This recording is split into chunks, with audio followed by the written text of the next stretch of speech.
What happens when a friendly morning show chat between two women who were supposed to be allies turns into a verbal boxing match that leaves the audience frozen in silence?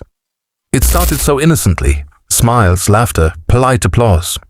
The set was glowing in its usual tones of soft gold and pastel. Coffee cups placed just right, cue cards neatly stacked.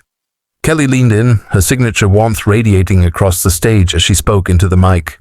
"You look beautiful." "I'm loving the brown." Victoria crossed one leg over the other, graceful and poised. "Thank you, baby," she said with that disarming smile that made headlines everywhere. "You look good too. New York suits you." Kelly laughed softly, nodding. "It's been a good change. I love this city. I feel like it gives me a kind of energy that I was missing for a long time." Victoria nodded along. "Fall in New York is like magic, isn't it? You walk outside and suddenly life feels cinematic." The conversation flowed easily, almost too easily. They joked about pumpkin spice, street fashion, and how New Yorkers could spot a tourist from a mile away. The audience was relaxed, engaged. Kelly's posture was loose, Victoria's smile bright. Everything was working perfectly. Until the moment it didn't. Kelly glanced down at her cue cards, then looked back up with a polished grin. "So, I hear you're in your stronger era right now," she said. "What does that mean exactly?" Victoria's eyes flickered, just briefly, and then she smiled again. "I don't think I ever left it," she said. "I've always been strong." The audience clapped enthusiastically, sensing empowerment. Kelly nodded and clapped too, laughing softly. "Me too," she added. "I get that." Victoria tilted her head just slightly, her expression sharpening in a way only the cameras would catch. "Do you, though?" she asked. The words hung in the air, small but loaded.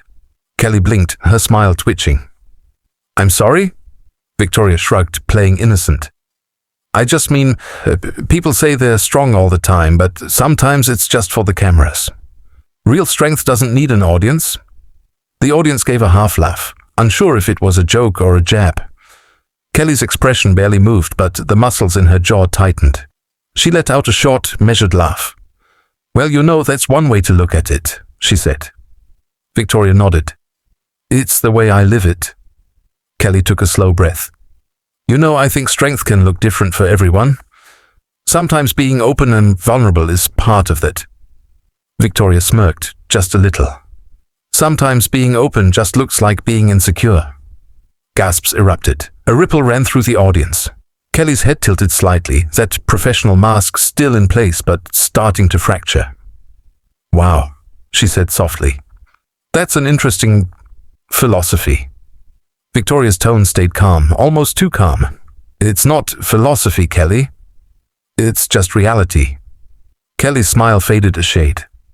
"Well, in my reality, strength is about grace, about staying kind even when people test you." Victoria leaned forward. "And in mine, strength is saying exactly what you think, even when it makes people uncomfortable." Kelly didn't look away. "Congratulations, then," she said. "You're doing a great job at that." The audience reacted again, nervous laughter, a few scattered claps. You could feel the tension thickening, the kind of silence that happens when the line between show and reality starts to blur. Victoria tilted her chin up, her tone growing sharper. "You sound defensive." Kelly blinked, genuinely stunned. "Defensive?" "Yeah," Victoria said. "It's okay. A lot of people do when they hear the truth." Kelly gave a small, humorless laugh. "You know, I've done a lot of interviews, but it's rare someone mistakes confidence for defensiveness." "Oh, I'm not mistaking anything," Victoria replied, smiling without warmth. "You seem, on edge." Kelly leaned back in her chair, exhaling through her nose. "I'm on live television, interviewing someone who seems determined to make it personal."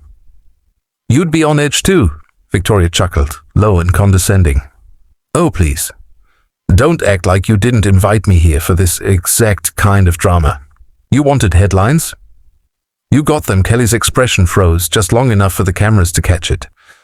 "Actually," she said coolly, "I invited you here to talk about your work, not to insult me on my own set." Victoria didn't flinch. "If the shoe fits." Kelly leaned forward, eyes locked on her guest. You talk a lot about being real, but there's a difference between honesty and hostility. Victoria smiled. And there's a difference between composure and pretending you're not bothered. The crowd gasped again. One person in the back even whispered, "Oh my God." The studio had gone from laughter to electricity. Kelly's hands tightened around her cards. "You know what's funny?" she said quietly. "For someone who talks about strength, you seem awfully desperate to prove it." Victoria's expression hardened. "That's the difference between us. I don't have to prove it. I live it." Every day Kelly nodded slowly, her voice lower now. "Sure you do." Victoria laughed under her breath, shaking her head.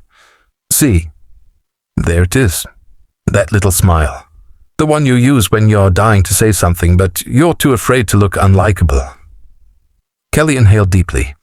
"You think you're reading me, but you're projecting." Victoria leaned forward, eyes sharp. "Oh, I'm reading you perfectly." Kelly's tone dropped into ice. "Then read this. Respect is not optional on my stage." Victoria leaned back, crossing her arms. "Respect is earned, not demanded." "You're a guest?" Kelly said through clenched teeth. "And you're clearly uncomfortable with another strong woman," Victoria snapped. The audience gasped again, louder this time. Kelly's voice cracked slightly as she said, "I'm uncomfortable with disrespect, not strength." Victoria smiled with her lips but not her eyes. "You sure? Because from where I'm sitting, they look pretty similar to you." Kelly blinked hard, forcing the tension out of her voice. "You've made your point." Victoria tilted her head. "Have I?" Kelly leaned closer. "Yes, loud and clear." The silence that followed was suffocating. Neither woman blinked. The crew members behind the cameras looked frozen. The producers were whispering frantically into their headsets. Finally, Kelly turned to the camera, her professional tone sliding back into place like armor. "We'll be right back after this break." The studio lights dimmed, the applause light blinked red, but no one clapped. Victoria sat perfectly still, her expression unreadable. Kelly stared straight ahead, her smile tight and forced. The cameras cut, but the tension didn't. You could feel it lingering in the air. That strange electricity that comes when something real happens in a place that's supposed to be fake. As the audience exhaled, unsure whether to applaud or stay silent, Kelly leaned back, whispering under her breath just loud enough for the nearest mic to catch it. "Next time, let's skip the fake empowerment talk," she muttered. Victoria didn't look at her. She just smiled slightly, eyes still fixed on the dark camera lens.